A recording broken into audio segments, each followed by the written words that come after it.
Visi ini apa sebenarnya dimaksud dengan visi? Nah ini juga sering kita dengar nih, visi itu apa? Tapi terkadang kita susah menerjemahkannya dalam bentuk kalimat visi itu apa. Nah kalau kita lihat di sini ada 3 kriteria utama dari suatu visi ya. Yang pertama mencerminkan apa yang akan dicapai organisasi dalam jangka panjang atau minimal dalam jangka menengah lah. Kalau untuk madrasah, kepala madrasah itu harusnya dia punya visi. Pada saat dia diangkat itu dia punya mimpi apa yang ingin dia capai dalam periode dia menjadi kepala madrasah. Mimpinya berapa lama ya seberapa periode jabatan kepala madrasah itu. Kalau dia 4 tahun ya 4 tahun yang harus dicapai, berarti T-nya tadi, time bound-nya tadi 4 tahun.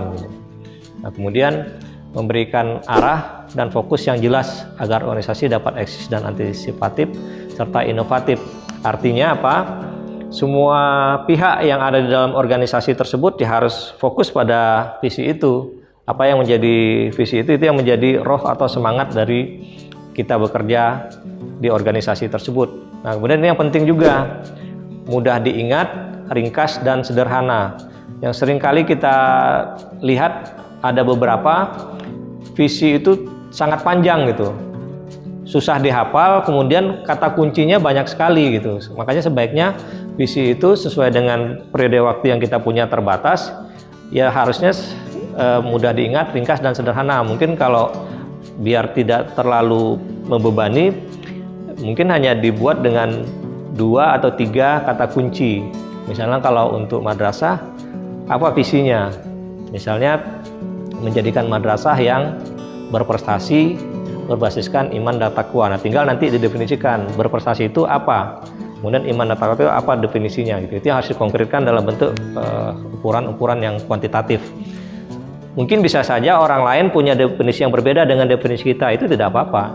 Tapi yang penting menurut apa yang kita sepakati di institusi kita atau di madrasah kita, yang dimaksud dengan berprestasi itu adalah misalnya nilai rata-rata kelasnya adalah 8, misalnya seperti itu.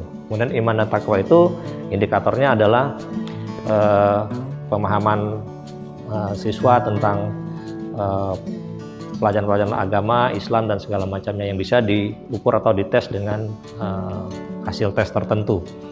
Jadi biar saja pihak lain yang punya definisi yang berbeda terhadap hal yang sama, tapi kita mempunyai definisi sendiri yang kita buatkan indikator-indikator kinerjanya yang terukur dan smart menurut pemahaman yang kita sepakati.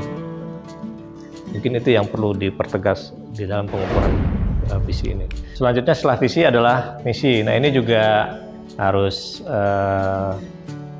hati-hati menjabarkannya ya. Jadi ada beberapa kriteria untuk menetapkan misi. Pertama, misi itu untuk menetapkan kerangka tujuan dan sasaran yang akan dicapai. Jadi tujuan dan sasaran itu adalah milestone-nya atau batu untuk penanda kita udah sampai di mana gitu. Kemudian visi akan dicapai melalui beberapa misi. Kemudian mendukung pernyataan visi, kemudian menjelaskan tujuan organisasi. Nah yang paling penting nih, idealnya tidak lebih dari 3 pernyataan. Tapi tergantung dari kata kunci dari visi juga. Kalau kata kunci dari visinya banyak, maka misinya juga akan banyak gitu. Karena harusnya misi itu menjelaskan per kata kunci daripada visi. Contohnya tadi misalnya menjadikan madrasah yang berprestasi berdasarkan iman dan takwa. Berarti kata kuncinya kan ada 2 di situ, yaitu berprestasi sama iman dan takwa. Nah, berarti misinya harusnya minimal 2 itu gitu. Kalau lebih dari itu, menjabarkan ke bawahnya akan lebih panjang lagi dan mungkin akan lebih berat lagi untuk mencapainya. Jadi idealnya mungkin tidak lebih dari 3 pernyataan misi.